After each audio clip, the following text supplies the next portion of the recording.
আচ্ছা, Python programming ক্লাসে তোমাদের সবাইকে স্বাগতম।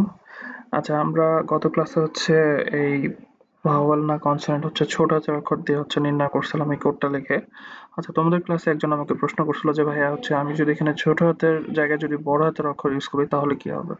তো চলো আমরা একটু ট্রাই করে দেখি যে এখানে এ এর জায়গায় আমি হচ্ছে দিলাম বড় হাতের এ, এর জায়গায় বড় হাতের ই, আই এর জায়গায় বড় হাতের আই, ও এর জায়গায় বড় হাতের ও এবং হচ্ছে ইউ এর জায়গায় বড় হাতের ইউ। এখন আমরা একটু কোডটা রান করার চেষ্টা করি। আচ্ছা, তো একটু ভালো করে হচ্ছে টার্মিনাল একটু খেয়াল করবো এই জায়গাটাতে।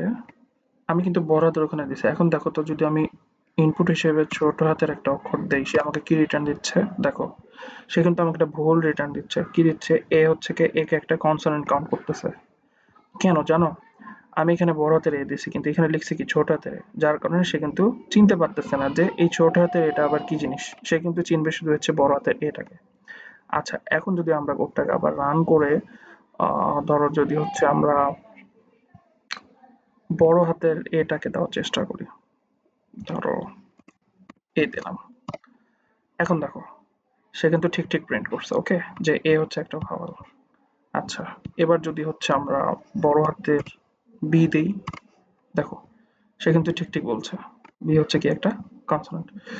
তো আশা করি তুমি তোমার উত্তর পেয়ে গেছো।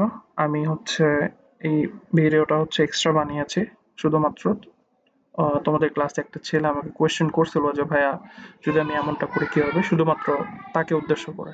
তো আশা করি তুমি তোমার উত্তর পেয়ে গেছো। আমি তোমার নাম জানি না, বাট এই ভিডিওটা দেখলে আশা করি তুমি মানে বুঝতে পারবা যে বড় হাতের অক্ষর ইউজ করলে হচ্ছে কি হচ্ছে।